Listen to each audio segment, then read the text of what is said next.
A few minutes ago, actually, I had the honor of meeting with Guruji himself, and the word that he mentioned is actually, we are at the moment going through a shift in our consciousness. And I think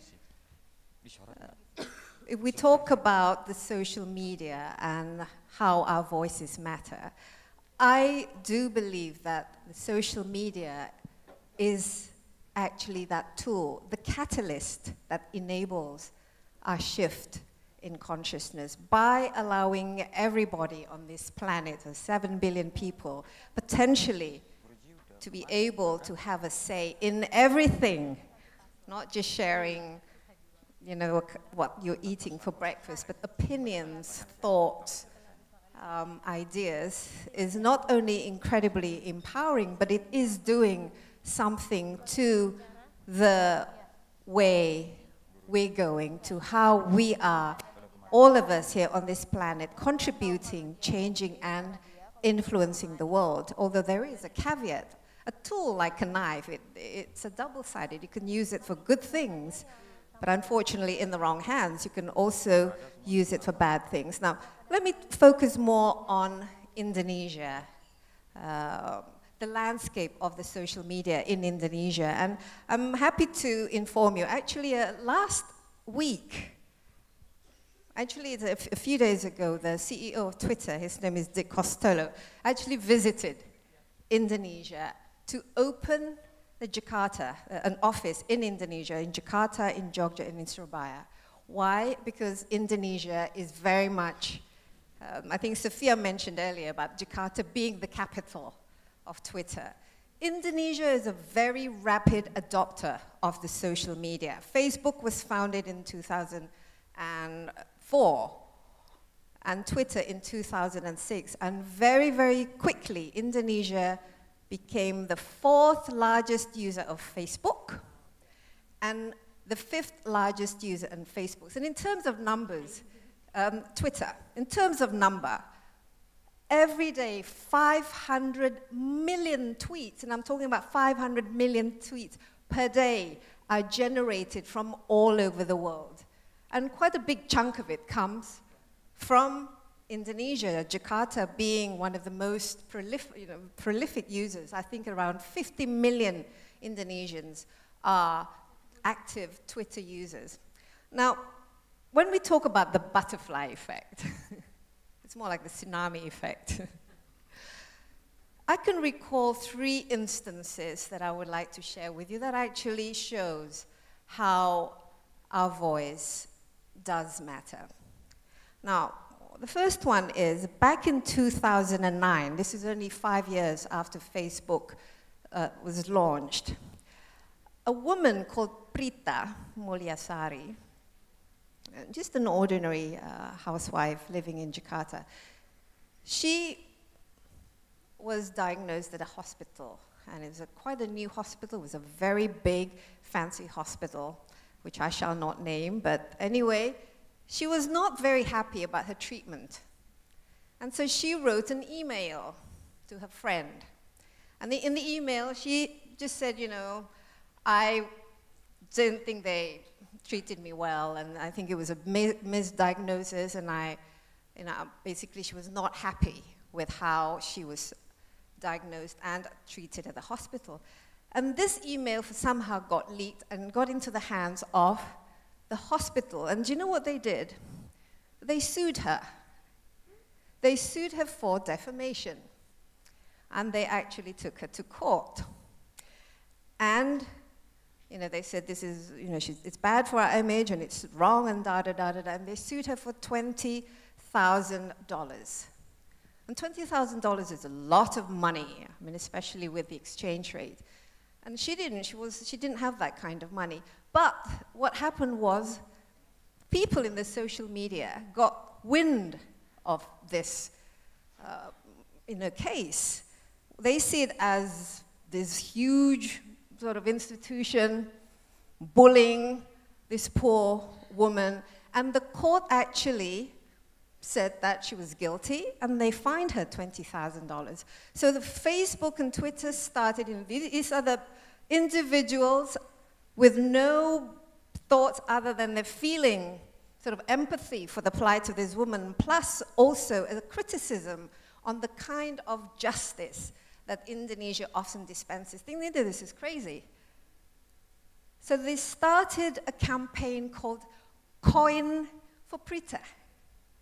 So everybody got together and literally, you know, 100 rupiah and 1,000, and very soon it became a viral campaign. And do you know how much money they raised?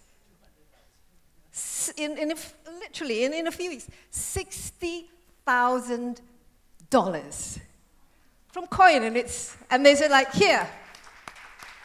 You know, and they brought it to court and said, here, and it's all in coins. By then, of course, you know, the hospital was like, okay, this is doing more damage, and they said, no, actually, we're taking back the case, and da-da-da. So that is one very clear example how anybody, suddenly can find justice, which they would not have been able to do through the legal and formal means, but because of the work and the voice of individuals, people like you, people like me, and prove that they can do something about it. Now, the second example is actually a few years ago. There was a national sports week held in Sumatra, in Lampung. And you know, it was a big thing, and it's to attract tourism and it's to attract visitors from all over Indonesia. Now, this place at Lampung had lots of wild dogs, you know, the street dogs roaming the road. And obviously, the regent there, the local government said, you know, this is not good for our image. We've got to get rid of these street dogs. You know, there could be rabbits, and it's not good for the image. So what did they do? I mean, none of us knew this until the picture appeared in social media. They started poisoning the dogs, literally. And a photo was leaked. You know, somebody posted and said, look, this is what I found. It's a pile of dead stray dogs on the side road. This is cruel. And then all the animal lovers started saying, this is really bad. Please, to all of you competing in that sports week, don't do it. You know, boycott the event until you see that something is being done. And of course, again, you know, because of pressure, and then the thing about the social media is what I tweet here, you know, in Bali, you can see it, you know, in Alaska, you know, so everybody got onto this anti, you know, dog poisoning campaign, and very, very soon, they had to basically change their strategy of getting rid of the dogs. So you had to come out and say, no, we're just, you know, catching the dogs and we're putting them in shelters and so on and so forth. And the last example that I would like to give, which I think really illustrates not just, you know, sporadic campaigns, focused activism, but it's how it can actually change the fate of a nation. Okay, last year in Indonesia, 2014, we had our direct presidential election.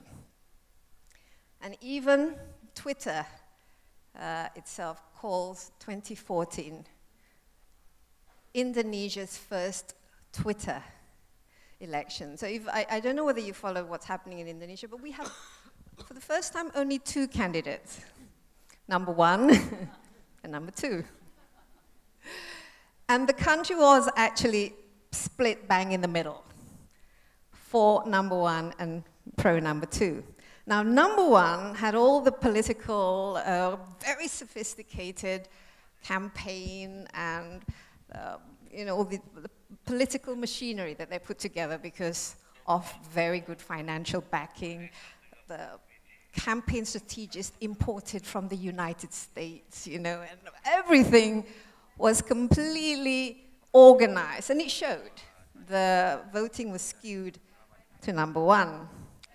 Now, the number two, unfortunately, did not have that very sophisticated campaign. As a matter of fact, he was, because of the sophistication of the campaign strategy of the number one, was often the victim of the smear campaign and the black campaign that actually basically put his candidacy in jeopardy. But the followers of number 2, most of them are actually ordinary people. You know, the students, the young people, the women. So what did they do? They went to Twitter, they went to social media to gather, you know, basically change everybody's opinion. So it was a spontaneous, and it was very, very effective. It was last minute, but then it shows the power of social media in actually influencing the people. And they actually organized concerts within days. And, well, as we know, the result speaks for itself. So the number of tweets that occurred globally in 2014 related to the Indonesian election was, you know, if you're familiar with the expression trending topics, the Indonesian election was basically up there for so many months in the trending topics. And the other thing is the candidate number 2 in terms of the tweets and retweets were something like 20 to 30% more than candidate number 1, even though the polling is saying something else. But the Twitter tweets and retweets is actually a clear reflection of what people were feeling at that time. And it was a good mirror of what was happening at the time. So just the final ratio, because I don't want to spend too much time. I will not show my slides, but just quickly in terms of numbers. Okay, when I was, I founded one of the first internet portals in Indonesia. It was called astaga.com. That was back in 1999 to the year 2000. Internet penetration in Indonesia then was, guess how many percent? It's only 2%. Now fast forward 15 years later, it is now 35%, and that's exponential. And the reason why I think, you know, that Twitter and Facebook are very eager to have a representative office here in Indonesia, because 32% is not 100%. 75% of the users of internet in Indonesia, this is also very interesting and very telling about how we use the social media, is under 35 years old. Under 35 years old. Okay? 85% actually access the internet. How? Phones. It's not the computers anymore. Remember, it used to be expensive. But now you can get phones for less than $100. You know, all these cheap phones, and you can go online for nothing. They say that, you know, in the ladder of needs, you have these steps. You know, you have needs for security, need for food, need for this, and then as you go up. Yes, but now the very basic needs that Indonesians, especially young Indonesians, want and insist on having, do you know what that is? Nope. What's the point of having a phone if you don't have this? It's a Wi-Fi connection. This is the first thing that people do as soon as they get to a cafe. What's a Wi-Fi password? They don't even say, do you have Wi-Fi anymore? Because if you go to a cafe and it says, what's your Wi-Fi? We don't have Wi-Fi. Oh, forget it. You know. And the other thing that's interesting about Indonesia, because we still have a lot of young, what we call the bonus demographic. Most Indonesians, in Indonesia, we have 250 million people. Most are still in that productive age of between 15 and 35%. And these are 15 years old and 35 years old, sorry. So this is something that not only allows social media to grow, but the adaptability of Indonesians to technology is huge because it's within the character. Now, the Indonesian character perhaps is very similar with our friends in India. We like to chat. Everything is chat, and the other thing is eat. preferably both, eating, chatting, cafe, data. So this is what they use the social media for. And actually, a lot of it is used for trivial things, you know, posting what you have for breakfast and your thoughts and so on and so forth. But when it comes to actually changing things, because Indonesians are also obsessed by politics, we have been a democratic country only since 1998. And that's not some very long time ago.